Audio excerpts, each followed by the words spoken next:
Hello friends, welcome to the part 2 of lecture 2. We are in week 4 right now. So in the past lecture we looked at, had an overview of the genomics and transcriptomics basics of organism, and also into the very basics of what is needed for a genomic assembly.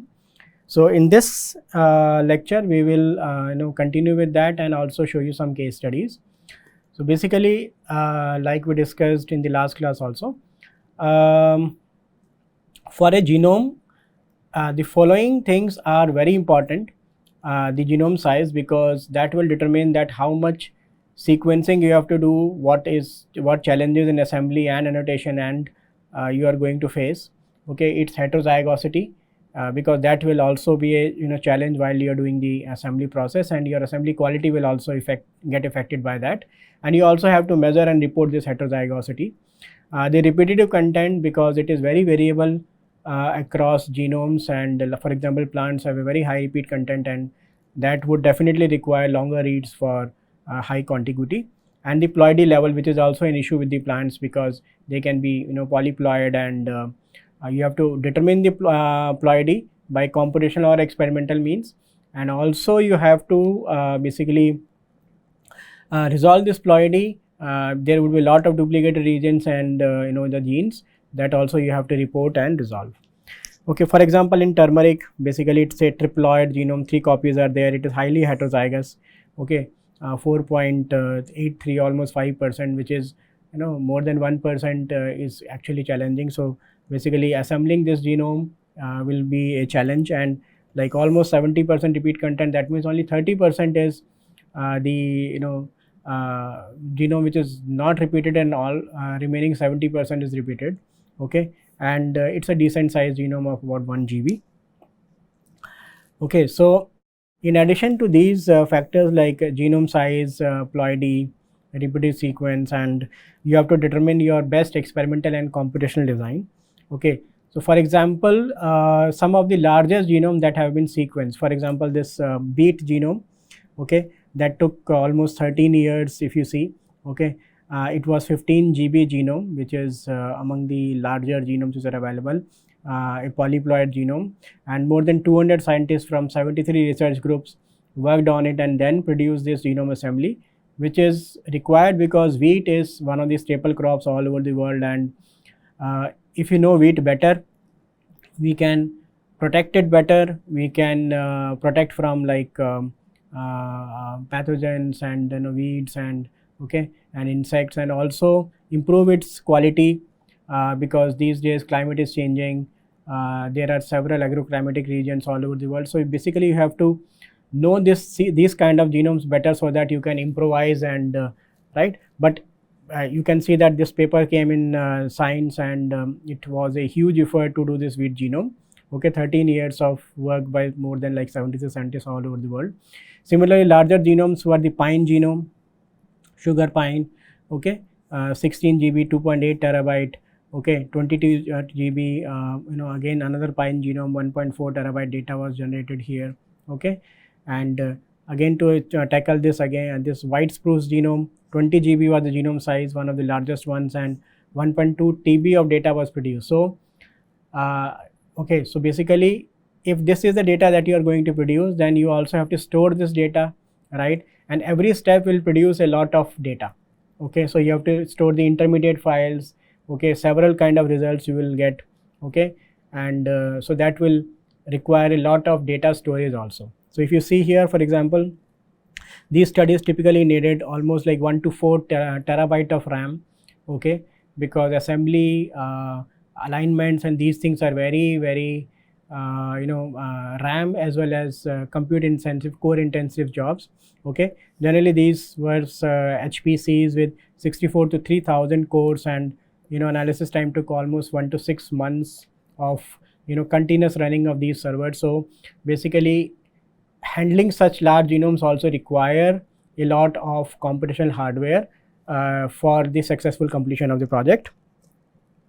Okay, for example, like recently aloe vera genome also came, which was 16 GB in size, and okay, for which about 650 GB of both long and short read data was produced. Okay, and basically aloe vera is used in cosmetics and Ayurvedic products, and so many things. So basically such genomes, like choice of genome is very important here. And then once you have decided upon which genome you want to sequence, then you have to see your experimental and computational resources accordingly. Okay, so basically it is like this. There is a cell which has chromosomes, okay, and chromosomes are made of DNA nucleotides.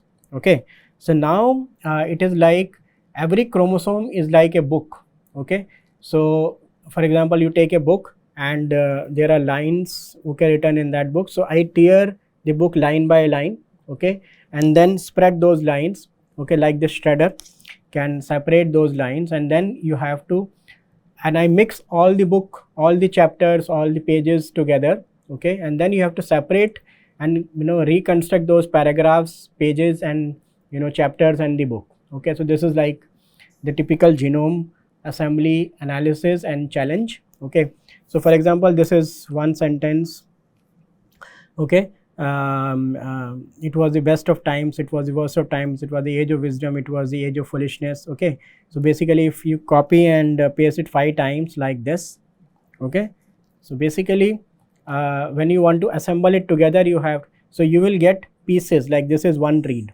Okay, then based on another read and based on the overlap, you will try to over finding the overlap between the lines, and then you complete the line and sentences.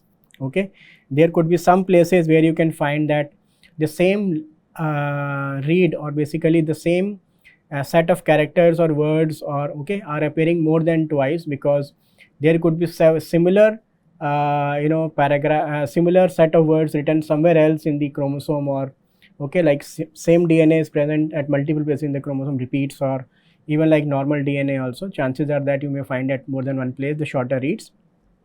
So at that time, you have to resolve those things and then find the best way to actually assemble it. For example, de Bruijn graph based on nodes and edges is the one of the preferred way of assembling the genome. Okay, so okay, so you understood, like for example, the book example is the perfect example here, because if I cut the book into line by line, strips containing each line, and then I mix all the lines, all those strips together for all the pages, all the chapters and all the books, and then you have to reconstruct that book back. So this is the challenge of computational assembly, which okay is more complicated by the presence of heterozygosity and also by polyploidy and repeats, right? And basically here, if you like do this by de Bruijn graph, there will be 40 billion k-mers that you are going to handle. So you can imagine that how much computational requirement you will be having. Okay, and that is why the combination of long and short read, the hybrid assembly is better. Okay, because long and short reads like Illumina and PacBoy or ONT reads, shorter reads are good for accuracy and coverage. Okay, whereas longer reads are good for contiguity, but may suffer from errors which can be corrected by the shorter reads, and this is the preferred way to use both long and short reads together to go for a hybrid assembly approach. So apart from gene assembly, genome annotation and analysis are the other important parts, because it is not that you will leave the genome just after the assembly. You have to annotate it, the different parts, identify the different genes, repeats, features, and then also you have to tell that what is the key characteristics of that genome based on what you have found from the genes. Okay, so repeat masking, gene prediction, okay, function annotation of the genes that you have predicted, and also the repeats, and alignment with the other genomes, so that you know that how your genome is different, where it is placed in comparison to other genomes is important here. Okay, that is why evolutionary analysis is one of the main pillars of this kind of analysis. And of course all these steps are RAM and processor intensive. So not only assembly but annotation and understanding the genome, the further analysis also is both memory and CPU intensive. Okay, so basically you have to identify the functions of all the genes, and first of all identify the genes by computational manner by using transcriptome data, okay, or a combination of the two, and then you have to annotate and also look at like how many duplicated genes, pseudo genes, okay, unique genes are present in that genome, and what genes are missing compared to its like near species, right? And then basically how those genes have changed over a period of time, evolutionary time scale, that will tell you that what genes are evolving and what genes are responsible for the unique characteristics or evolution or environmental adaptation of that genome. Okay, and after the genes, along with this evolutionary, you also have to look at the metabolism pathways which are there, okay, including the secondary metabolism pathways, because that will tell that, okay, what the genome is making and the different metabolites. So metabolomics can also be included at this step. Okay, so from the coding genes you will be constructing a orthologous gene set. So orthologous gene set is like, if I take like 4 or 5 species which are have a common ancestor, such as I take human, chimpanzee, baboon, gorilla, okay, then there will be several genes which are common across these genomes, right? Okay, so you have to identify those common genes which are present across those genomes, because that will tell that how that gene has changed or evolved over a period of time, because it is present in all, as well as it might have undergone some evolutionary changes based on the genome that is in consideration. Okay, so basically using those orthologs we will be constructing the phylogenetic tree, that means which two species are close to each other and like this. Okay, so you will be species A, B, C, D, E, like how they are, how close they are and how far they are in terms of their evolution, and of course there should be an outgroup while you are doing such an analysis, and we will be covering this later, phylogenetic analysis. Okay, and then basically the evolutionary signatures, right, which could be like how the nucleotides have diverged, nuclear divergence, dn by ds ratio is important here. Okay, branch site model is there, and identify the unique substitution that may have a functional impact, okay, in the coding genes.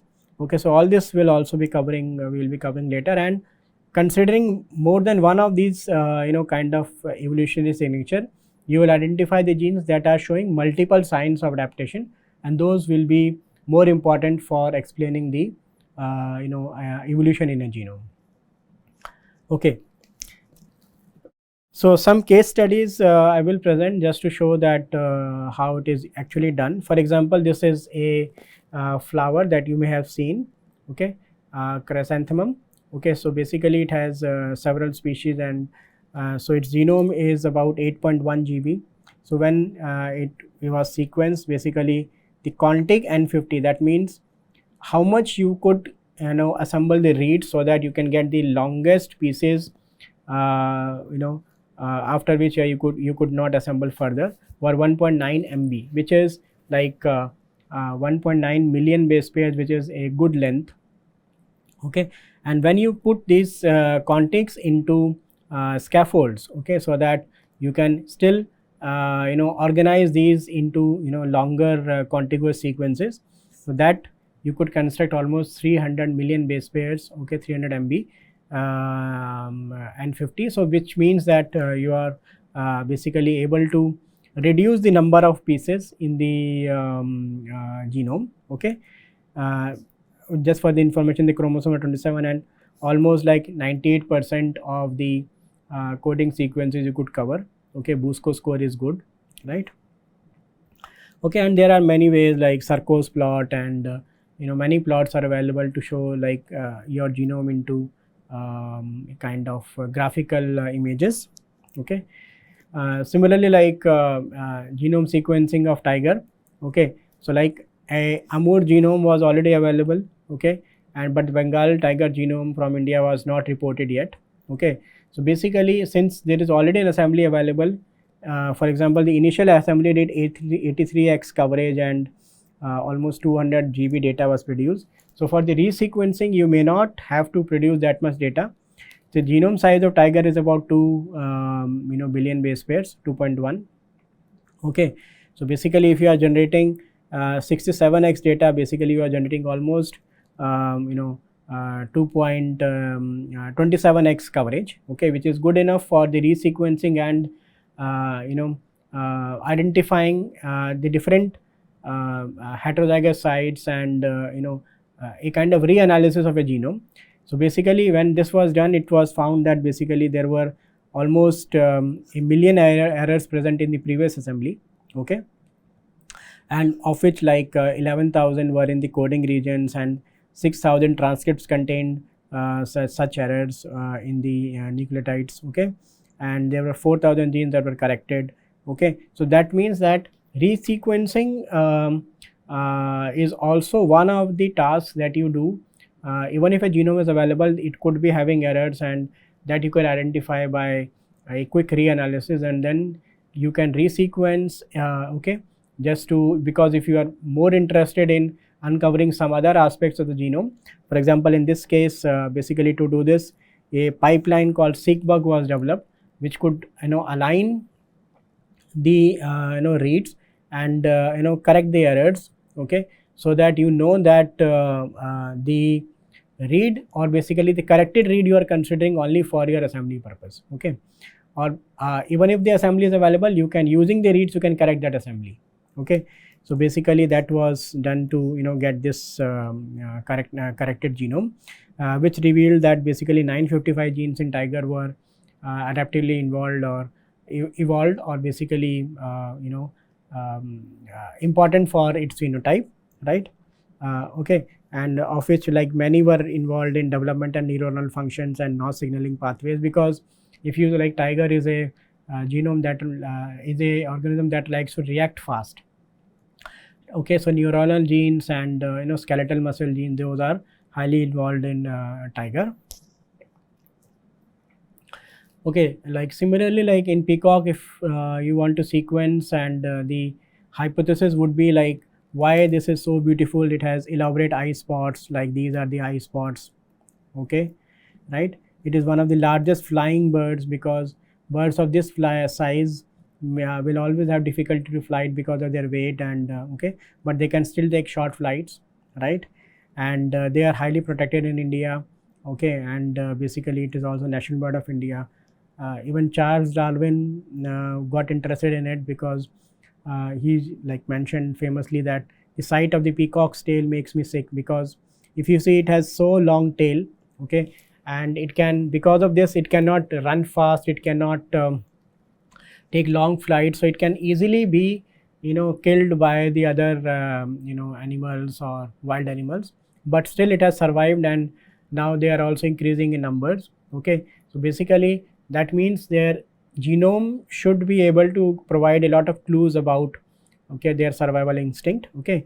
So basically the genome size was 1.1 GB, okay, 1.1 billion base pairs with 33 chromosomes, and the first genome sequencing was done by 153 GB data, almost 130x 36x coverage. 15,000 genes could be found, 213 small nuclear RNAs, 213 tRNAs and 236 snRNAs, and miRNA were 540. And basically when you do such genomics, you also identify on the evolutionary scale, like at what time their population could have been impacted. So basically about 4,000 million and 4,50,000 years ago, there was some decline in their populations, okay, and 99 genes were found to be evolutionary adaptively evolved in these genomes, okay. And when you consider a genome, you will also like to compare that with the, like chicken genome was available, so peacock was compared with chicken, okay, and similarly like turkey, duck, right, and 2 other birds were used, so that that, and these were distant birds, you can see in this this scale also. So basically chicken and peacock came closer to each other than the turkey and then the duck, right. This kind of analysis also tells that what is the closest genome to the available genome, or the genome that you have in your hand. And going further, you can also do comparative analysis. For example, this is the blue peafowl which is found in India, and this is the green peafowl which is now not found in India and but found in some Southeast Asian regions, okay. And also this is highly endangered, the green one, but the blue one numbers are constantly increasing, okay. So apart from the properties like ornamental features, sexual selections, and being the national bird, the comparison that why one of the species is like expanding but other species is on the verge of decline or extinction can the genome explain this? Okay, so for this basically the high quality assemblies were prepared for both the genomes. Okay, right. So this was done by another group and this was done in India. Okay, and then these were compared to get the clues, and basically for this one, the blue one 444x coverage of Illumina short reads and 81x coverage of long reads. So you can imagine that 444 times the genome was covered in terms of coverage by the reads, short reads, and 81 times by the long reads, and then you can merge these things and complete the assembly. Okay, and these were the length reads and 8x coverage by the long reads. Okay, so now this is a high quality genome. Okay, so to construct it basically you need long reads, okay, short reads and link reads, because link reads will tell you long distance contiguity or assembly, it will help there. So using these you will generate first 3 independent assemblies from these 3, and then using the RNA sequence data also, which gives clues about the genic or exonic informations, right, you will merge these 4 assemblies together, okay, using quick merge to get the scaffold assembly. Okay, and again using these assemblies you will again merge them together using the quick merge tool, okay, and get this single scaffolded assembly. And then there will be some gaps in the assembly, which so you will do gap closing using the nanopore data and Illumina data. Okay, and then by further error correction and polishing, like error by Seekbug and polishing just to improve the assembly, okay, you will get the final pseudo chromosomal assembly, for which the N50 was as high as 84 million base pairs, okay, which is a very good N50. So basically what you got was, if you compare, there were like 4 genome assemblies available before this assembly. So this kind of comparison also tells that how the advancement in the sequencing technologies or the methodologies help in generating a better genome. Like in the first assembly it was almost 1 lakh scaffolds were there, second assembly has 15,000 scaffolds, okay, third one has 726, and now, okay, there were only 69 pieces. So entire genome was present only in 69 pieces. Okay, and 50 was also like very low earlier, and now it has reached to almost 84 million base pairs, from like 25 kb to 84 million base pairs, which is very high increment in the terms of quality. Okay, similarly L50 also reduced almost a single digit. Okay, longest scaffold if you see, like okay, so basically 286 kb versus 150 MB was the difference between the two. Okay, repeat content, if you see that basically except with this assembly basically it was almost similar. That means even if you are improving the assembly, the repeat content will not increase, because the clues that you have got from the first one remains similar. However, the number of genes that you could got in the new assembly was almost 26,000, okay, 10,000 more than the previous assembly, which tells that having a proper and better high quality assembly will help you to reveal the genes in a better way and more comprehensively.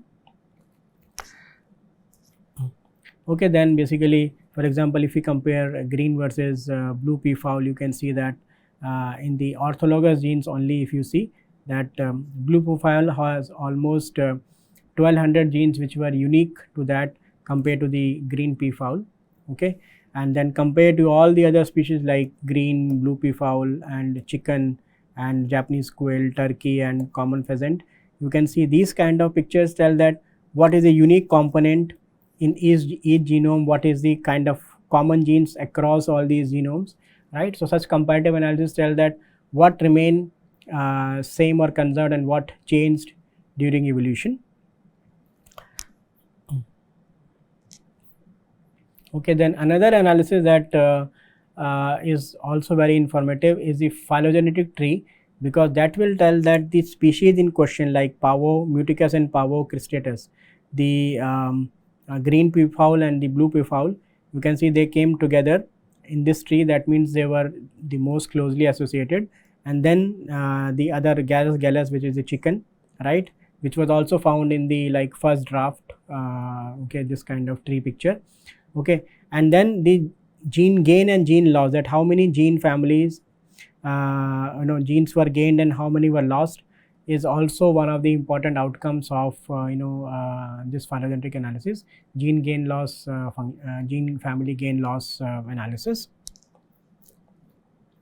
Okay, and then you will be telling something about the typical characteristics of that genome. For example, here we could find that in the peafowls, basically both green and blue, neuronal development, immunity genes, skeletal muscle, okay, cell additions were highly evolved, okay, because birds are one of the brainiest species, so neuronal development is one thing, right. And then immunity was found to be highly evolved in the blue peafowl, okay, which tells that basically there is also an honest signal hypothesis in blue peafowl, which tells that the males which are higher immunity, which is actually represented by the feathers that they have or the number of eye spots, are selected in terms of selection by the female counterparts, okay, and that is why their immune system becomes better and better, and basically their evolution is directed towards like better suited individuals, right. And okay, and similarly, like you would like to construct some of the pictures that tells you, like if you are saying neuronal development is more evolved, then basically it is the exon guidance process in neuronal development, and you would like to make some picture which shows that how and what change in evolved in that particular function or gene category or basically mechanism in that genome, okay. And basically there are other details also, that which particular receptors were involved, okay, which signaling molecule was more evolved, and okay, and the regulatory protein. So these are all the outcomes that you get by the comprehensive analysis of the annotation information and gene family expression contraction and adaptive evolution information that you get from the analysis, okay. And then you will get some hints from that, and then you have to go back to the literature and read more about it and see that what are the previous insights for those genes, and then then you have to build a hypothesis and make the final results, okay. So for example, like if you compare these two genomes, like neuronal development, immunity, skeletal muscle and feather development was common in both the peafowl which were evolved, but between the two, the blue peafowl and the green peafowl, okay, basically the number of coding genes increased in blue, number of species specific genes were also higher in blue, number of duplicated genes were also higher in blue, number of expanded gene families were also higher in blue, positive selected also high, okay, higher genes with higher gene number of genes was also higher with higher nucleotide divergence, okay, and the branch length analysis also revealed higher number of genes here, which tells the story about the two birds which are close to each other, but one is endangered, but one is getting higher in numbers, and what the genome could tell that basically one is showing good signs of evolution, whereas the other is basically lagging behind in comparison to that, okay. So that was one story. And then for example, around us you see like so many varieties of cows, and there are some which are brought from outside, such as Bos taurus, okay, and the native ones in India is Bos indicus, okay. So many varieties are there. South India has different, okay, western regions will have some different varieties, okay, but they are all like varieties of the same species, Bos indicus. So there could be one cow which could be like the smallest cow breed in the world, right, like Vachur, okay, and like even smaller or like similar small breeds such as Kasargod, okay. So basically there the challenge could be to construct their genomes. So basically the first reference based assemblies were prepared, because already the Bos taurus genome was available, so it was it could be taken as a reference, and instead of going for de novo sequencing, you can use that as a reference and align all your reads with against that genome and construct an assembly based on that reference genome and do the analysis, right.